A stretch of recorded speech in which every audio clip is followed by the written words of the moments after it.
ওষুধ কেনার জন্য বাড়ি থেকে বের হয়ে 15 দিন ধরে নিখোঁজ 50 বছর বয়সী মল্লিকা বেগম নামে এক নারী। এরপর থেকে দিনরাত খুঁজে বেড়াচ্ছে তার পরিবারের লোকজন। সন্ধান না পেয়ে মাইকিং করা হয়েছে বিভিন্ন এলাকায় এবং থানায় জিডি করলে মল্লিকাকে খুঁজতে কাজ করছে পুলিশও।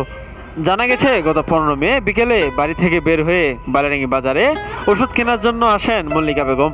এরপর থেকে মল্লিকার আর কোনো সন্ধান মিলছে না। বাসা থেকে বালিয়াডাঙ্গি বাজারে গেছিল ওষুধ দেওয়ার জন্য, তখন বাজার থেকে আসার সময় অন্য গাড়িতে ভুলে উঠে এখন কোন দিকে গেছে আর খুঁজে পাচ্ছি না।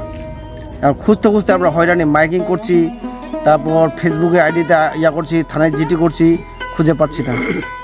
রানী চেঙ্কেল, হরিপুর, আপনার জাদুরানি বাজার থেকে শুরু করে যতগুলো এদিক বাজার আছে সব বাজারে ছবি দিচ্ছি, নাম্বার দিচ্ছি। কেউ যদি পেয়ে থাকেন বা দেখে থাকেন কোথাও, অবশ্যই আমার নাম্বার দেওয়া আছে ভিডিওতে, অবশ্যই নাম্বারে ফোন দিয়ে যোগাযোগ করবে।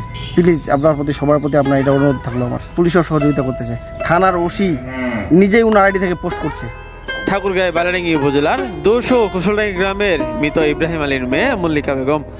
মানসিক সমস্যা থাকার কারণে দুই ভাইয়ের বাড়িতে থাকতেন তিনি। বোনকে সুস্থ করতে দীর্ঘদিন ধরে চিকিৎসা করাচ্ছেন তার দুই ভাই। গত 15 দিন ধরে দিনরাত এক করে তাকে খুঁজে বেড়াচ্ছে তার দুই ভাই। বোনের সন্ধান না পেয়ে বিভিন্ন এলাকায় করছেন মাইকিং, থানায় জিডি করে সহায়তা চেয়েছেন আইনশৃঙ্খলা বাহিনীর কাছেও। মল্লিকা বেগমের দুই ভাই জানান, গত 15 মে বুধবার বাড়িতে কাউকে না জানিয়ে বালিয়াডাঙ্গি বাজারে ওষুধ কিনতে নিজেই চলে আসেন তার বড় বোন মল্লিকা। এরপর থেকে আর তিনি বাড়ি ফিরেননি। ওষুধ কিনতে গেছিল বালিয়াডাঙ্গিতে বাসা না আসে অন্যদিকে চলে হারিয়ে গেছে। সেদিন থেকেই তো আমরা খুঁজতেছি, আজ থেকে প্রায় 15 দিন হয়ে গেল খুঁজতেছি, এখনও নিখোঁজ পাই না।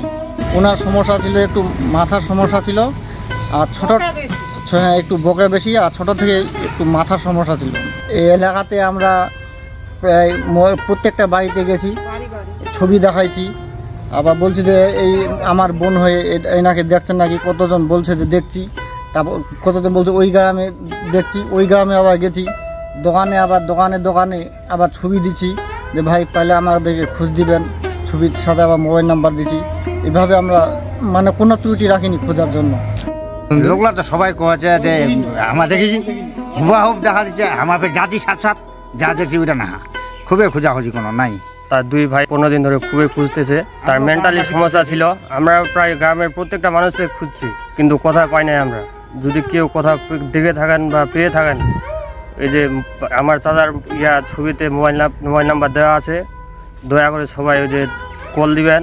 বালিয়াডাঙ্গি থানার উপপরিদর্শক রতন পাল জানান, এই ঘটনায় গত 23 মে একটি সাধারণ ডায়েরি করেছেন মল্লিকা বেগমের ভাই মুসলিম উদ্দিন। নিখোঁজ ওই নারীকে খুঁজতে কাজ করছে পুলিশ।